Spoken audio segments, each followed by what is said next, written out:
This program is brought to you by thepodcastfactory.com. Ben Settle, compulsively punchable. He's the kind of guy who you'd probably just punch on the arm really hard if you ever met him. Worshipped by feminists. He pokes fun at feminism and women, just joking around, his whole sandwich making thing. Mildly inspiring. Yes, I recommend the Ben Settle Show, and anybody who isn't on it, that's their own loss. Somewhat authentic. Ben is a very distinct personality. There's no fluff. I can't stand fluff. Syrupy sweet. Tells it like it is, and sometimes may not be the most polite manner, shall we say. Kind of useful. So I have spent tens of thousands of dollars on coaching and masterminds, and I've learned more from Ben Settle's podcast than from any of that. Semi-intelligent. Ben sounds like a crazy guy at times, but he's one of the smartest individuals in marketing I've ever met. Mostly forgettable. He's always in the forefront of my mind. The BenSettle.com podcast begins now. This is yours unruly, Ben Settle, the BenSettle.com podcast. Jonathan, we're going to jump right into this because like last week, you were on a little bit of a time crunch. You did not plan your time out very well. You wanted to gossip with me for way too long. And you poking and prodding to try to get information out of me for your entertainment, as I realized. I know, but it's your fault for allowing it to happen. See, I thought I've taught you better than that. I did, and I showed up a minute early. I showed up 1 minute early to take control of time like Dan Kennedy taught me, and you still messed me up. I burgled it from you. That's exactly it. I got to keep you on your toes because I know none of these other Podcast Factory hosts are doing. I know Doberman Dan does not keep you on your toes. I know for a fact that Dan Meredith does not keep you on your toes. It's up to me, Jonathan, to keep you honest. All right? Thus, Thank you. My influence will trickle down to them. And so they get to partake of my awesomeness because, you know how I'm awesome, Jonathan? Because I just said it. How? Because I just said it. Oh, of course. Because remember, if you say it, you ain't it. I just broke my own email players rule. If you say it, you ain't it. But, I love that rule, by the way. I use it all the time. And it's very true, is it not? And side trip, I did a lot of, a few months ago, I did, trying to figure out the time warp here. A few months ago, I did a lot of stuff in my Facebook group about hypergamy or hypergamy, however you say it, which is basically an instinct women have to always want to be with the highest value man they can be with. And, it made a lot of people very uncomfortable because it explains a lot of instincts and thoughts they have that they don't really want to talk about. And one girl just kept going out of her way to say how she's not like that. She would never do that. And no one's asking her. She's just volunteering the information. And I had finally said, bullshit. You know how we know that you would never do this? Because you keep saying it. I.e., she's probably the first one to actually do this. You never know. But if you have to say it, you ain't it. So you're out, instead of beating your chest about how great you are, you're better off just not saying anything and demonstrating, as we talked about, or doing it in an entertaining way if you're going to do it. All right, so enough of that. I want to talk about guru fanboys and the anatomy of a guru fanboy because, there are legitimate gurus out there you can learn from, and then there's the GOO-ROO who are like the wannabes, and, they can cause you a lot of misery and waste a lot of money. I'll give you an example that's not business related. So there's this book called The Game by Neil Strauss. Jonathan, I know you've read it. And of course. About the underground pickup artist community back in I think it was the mid-90s. This is way before all the red pill stuff come out and all that. This was actually just very new stuff. And Neil Strauss joined up with Mystery and these other guys, and he wanted to learn how to become a pickup artist because he was totally not successful with girls at all and was repelling people and all that. And he wanted to learn how to do it. So he ended up becoming one of the best pickup artists on the scene. He became just a master at it. And his code name, when they started teaching seminars and everything, they started giving each other code names. It was Style. And he shaved his head and he had a goatee and he dressed in a very specific way. Well, they were giving a seminar down in LA by the Sunset Strip, I guess. And they taught this huge seminar. And right after the seminar, after Style taught his stuff, a bunch of the people went out and shaved their heads, bought the exact kind of clothes he did, grew the exact kind of goatee he had, looked just like him. Then they went out on the strip, all of them together, and started hitting on every girl using the exact same lines that Style uses. Yikes. Basically dumbing down the whole thing, making it so, rendering it all completely, it didn't work anymore. because they were just copying. That is what a guru fanboy does. They look at gurus, they sit there and they ape and copy everything they do down to how their personality and everything. And then they just ruin it for everybody because they're so stupid they can't think for themselves. And so I want to give some traits of these things because you may be buying stuff from these guys. These guys are masters at like learning something from someone second or third hand and then creating their own fourth hand version of that ebook or product and then putting themselves out there as if they're the master at all this stuff. And the newbies don't know any different. They really don't. Just like the pickup artist thing. They didn't know any different. They just thought they were supposed to do what they were supposed to do. They were follow style. That's what he did.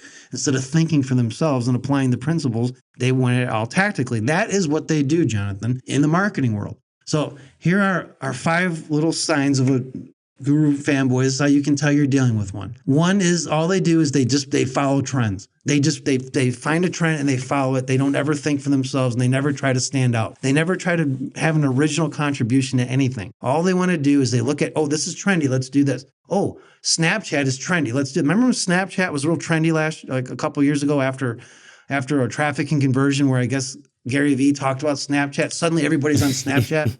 What happened to Snapchat? Yeah. Nobody's using. We don't even use it anymore, Jonathan, to communicate with each other. Hey, they just had an IPO, bro. They broke all kinds of records. I've heard don't about. even know what you're talking about. I've heard that, man. but who uses it? Do you know anyone who's using it? Because I don't anymore. I don't actually. You know what? Check this out. I started using it when we were all doing that, and we were talking back and forth. Good fun. My little sister was using it. She left before we finished getting on it, so I knew it was already over. Well, you know what a better one is Marco Polo. If you ever have that app, because there's no time limit, and it saves every video like in an archive, so you can go back to the original. Really good business applications, actually. Let's say you and I wanted to do a business project, and let's say we were doing another Albembo's Apprentice. God forbid. Let's say we were doing another.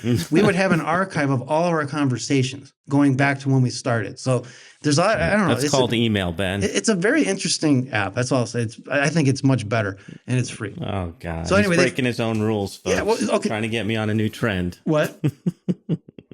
Said you're breaking your own rules, trying to get me on a new trend. I don't want you in any trends. It's not a trend. That's the thing. It's just a useful tool, and nobody's really using it. I don't know anyone in business using it, not for business. So trends. So an example, we talked about the pickup artist people. So a few years ago, I followed those blogs and everything. I still do. I find I love all that red pill stuff. I do. I love it. I ate it up. There's so many business and marketing applications to it. Some of the people are full of crap. Some of them are actually very smart and wise. I like to follow some of their blogs and that sort of thing. And I remember here's an example. They're the exact same way. All these pickup artists are the exact same way. They follow the trend. So I remember this. I remember noting this, that one guy who was kind of prominent in the industry started talking about how he started juicing, like vegetable juice and all that. Suddenly, all the other blogs are talking about juicing. Like all of a sudden, they're all just following the trend. There was also a time, believe it or not, Jonathan, this might make you feel a little uncomfortable, where one of the prominent guys came out and said, this is why you should never masturbate. And, all the health benefits and psychological benefits. So suddenly, all these other bloggers are doing the same thing, talking about that. And so all you would see is trends. So you really didn't have to read all these blogs. You only had to read the one guy who's starting the trends. I picked up on that very quickly. It's the same in marketing. There's a lot of trends that get out there. You're going to hear a big name who say, you got to do this, and everyone's going to flock to it. And if you flock to it like a little guru fanboy without actually needing it, nothing wrong with experimenting with it, by the way. Nothing wrong with testing it. But if you're flocking to it just because everyone else is, you, my friend, may be a little guru fanboyish. Well, Jonathan, I don't want to see you doing that anymore. All right. You're ruining my whole life. I'll tell you what the trends to follow. I will tell you what trends to follow. You just follow me. I'll be the one that. I got you. Well, everybody's been, ever since I've been teaching Jim Camp stuff, principles versus tactics, you'd be amazed at how many people are out there now teaching principles versus tactics. And they don't even know what the context is. They don't even understand it. They just know it's a new trend that I'm happy to say I started. I didn't invent this stuff. I simply introduced Jim Camp's work to the internet marketing community. And now people are acting like they all invented it. And it's funny to watch. I got one for you, Ben. Yeah. The Villains book, when that came out, all of a sudden, even at the podcast factory, we got like 8 podcasts talking about villains. Of course. That's because all of your podcast hosts know that I'm the man to listen to. They see me as their leader. They see me as the sun. Dorbin, Dan, Igor, Dan Meredith. Oh. These guys are like planets. I'm the sun, and they revolve around me and what I say. And that's how it's always going to be because that's fine. I accept them as my children. It's all good. So there we go. And by the way, did you ever sign Candace Parsons' son as a podcaster? Who's that? Remember the kid that gave me that testimonial? Oh, I forgot all about What do you mean, that. who's that? How can you say who's that? Did you just broke that kid's heart? He listens to this show. You just broke his heart. I tried, but his agent wanted too much. Well, that's out of your, that's you just being a cheapskate. That kid is worth whatever that she charges. But anyway, moving on, before I get myself in any more trouble here, I'll move on to the next thing. Another thing, well, I kind of just covered this. Guru fanboys like to parrot and teach things without actually doing the thing they're parroting and teaching. They just hear it and then they teach it, but they never do it. All these people out there screaming principles versus tactics are still tactical. The fact that they're screaming principles versus tactics is a tactic. They're doing it tactically, not because they actually believe in it. Again, this is a trend, so it'll go away. The next new thing that I decide will be popular will come out, and they'll follow that. And it'll all be okay. Another thing they do is they never commit to like learning one thing. They want to be jacks of all trades. They want to be jackasses of all trades, and they do a great job of it. Yeah. They know a little bit about everything, but they don't ever get deep about it. Now, we did a whole show on the old Ben Settle show about, shallow versus deep. Right? Like there's the difference. These guys are all shallow thinkers, every single one. And you can tell just by have a conversation with them, read one email from them. It's all very bandwagonish. Guys like me and Ryan Lee, for example, have been beating the one email a day type lifestyle for a long time before it became trendy. It's funny how many people started coming out with one email a day, but they weren't even emailing every day. They were just selling a product about emailing one. And that's what I'm talking. They never committed to actually emailing themselves. And so, it's just that's how you can tell who you're dealing. It's a sign. Are they parroting? Are they sitting there trying to sell you on something they don't even do themselves? I don't know. I mean, I'm not saying this is, by the way, I have to say something. There might be like an affiliate offer or something of someone they know who teaches something that they don't really use themselves. I'm not talking about that. I'm talking about people who pretend to actually do what they're teaching, but they don't. It's a big difference. Like, for example, I'm going to be selling, I've already done it by the time this is aired, Danny Einey's Course Builders product. I don't really build courses, so I'm not using it, but I sure as hell believe in it because I've seen what it does. I know Danny. I know that he does nothing but high quality stuff, and I know students of it, and I believe in it. So I'm not talking about that because if I was going to build a course, I would definitely use this, but I'm not building courses, but I'll still promote it. What I'm not doing is out there saying,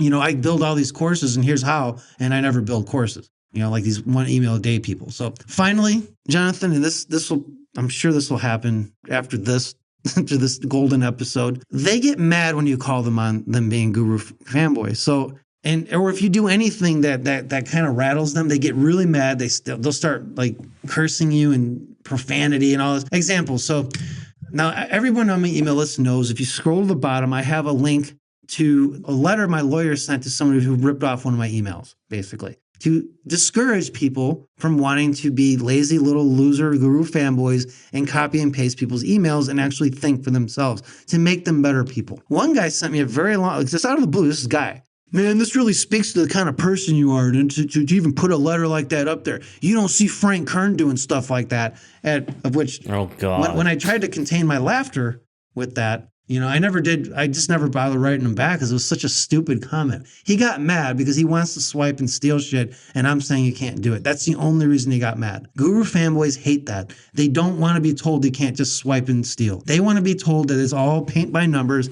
Just follow Guru X, whoever it is, do everything they say, and everything will be okay. And yet they never even do that. They won't even follow that because they're too busy jumping from one bandwagon to the next. But this is the face of the guru fanboys out there. This is what they do. There's many more traits.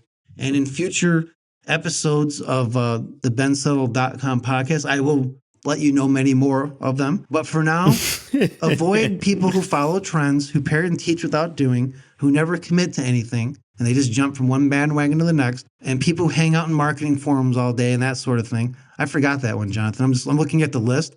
I completely brain farted. Here's another one. All they do is hang out in marketing forums all day. They hang out with other marketers, talking to other second-rate marketers who hang out in forums all day, just exchanging bad advice and opinions that are never based on facts or actual data or experience. And they don't hang out with their markets like they should be doing. Instead, they want to hang out with other marketers instead of their markets. And that's another sign. And they never do anything, but they always have an opinion. So that's another thing. And then they get mad if you call them on their crap. So that's the anatomy of a guru fanboy, Jonathan. That's all I got for today. Next week, I am going to do another exciting email players rules episode. And I believe a merry time will be had by all. If not, at least you and I will have a good time. And at the end of the day, that's all I really care about. So that's that. Booyakasha. This guy's on fire today. All right, that is a wrap for another bensettle.com podcast. Thank you guys for tuning in. Thank you, Ben. We'll be back in your earbuds next time.